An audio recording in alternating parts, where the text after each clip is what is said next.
Good morning. कसे आहात सगळे? गेले 4-5 दिवस ट्रिशा अजिबात झोपत नाही. मी तुम्हाला सांगत आहे आणि माझीही झोपत नाही आहे.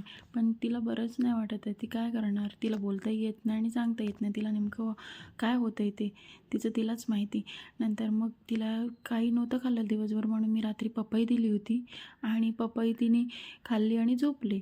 झोपल्यानंतर तिला खोकला एवढा भयंकर आला की तिने ती उलटीच केली. सगळी पपई बाहेर निघाली आणि परत झोपली. तर सकाळी मी तिला दूध दिलेलं आणि परत खोकला आलेला, परत तिने दूध पण बाहेर काढलेलं आणि एवढं बेकार उलटी झाली तिला की मला तिची अवस्था बघवत नव्हती. पूर्ण डोळ्यातून पाणी आणि चेहरा पण लाल झाला. ती शांतच झालेली. नंतर तिला मी थोडी वाफ दिली. तिला वाफ दिल्यावर बरं वाटलं काय माहिती, लगेच झोपली. झोपल्यानंतर मी सगळं आवरलं, सगळं पसारा आवरला घरचा आणि वर घेऊन आले ते कपडे. आणि रात्रीचेही कपडे होते आणि आताचेही कपडे होते. ते कपडे भयंकर भरलेले होते कारण तिने सगळं पाण्यातच उलटी केलेली. नंतर मग मी वर आल्यानंतर ते कपडे निघत नव्हते. इतके चिकट झाले होते कफ असल्यामुळे.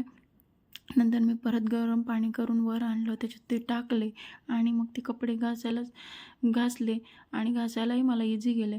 नंतर मग त्याच्यानंतर तिच्या पप्पाचा फोन आला की आपण हॉस्पिटलला जाऊ. पण आज संडे असल्यामुळे OPD खूप कमी असते. पण भेटला, इकडून तिकडून नंबर भेटला आणि बाहेरगावी जावं लागते त्याच्यामुळे नंबर पण तिथेच जाऊन लावायचा होता, फोनवर घेत नव्हते. मग नंबर लागला हॉस्पिटलला आणि त्यात काय, मग आमची गाडी पण घरी नाही.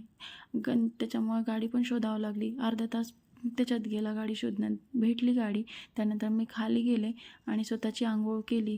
नंतर मग श्रीषाला छान असं गरम पाण्याने हातपायच पुसून दिले. नंतर आम्ही हॉस्पिटलला जायला निघालो आणि तेव्हाही ती शांतच होती. तिला बिस्किट खायला दिलं, ती पण तिने टाकून दिलं.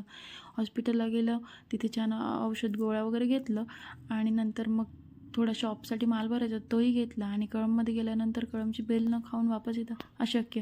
आणि तिकडनं आल्यानंतर मला झोपच सुधारली नाही. मी झोपले, डायरेक्ट 6लाच जाग आली. त्याच्यानंतर मी वर गेले आणि बघते तरी काय, स्टिशेची चटई उडालेली. नशीब की ती खाली उडलेली नाही, कारण खाली सगळं घाणेरडं होतं, सगळं पाणी वगैरे होतं घाण. त्याच्यामुळं बरं झालं की ती खाली पडलेली नाही ना, वरच पडलेली. मग मला सगळं आवरायला उशीरच झाला. तिला औषध दिलं, आधी तिला खाऊ घातलं कारण तिने काहीच खाल्लं नाही.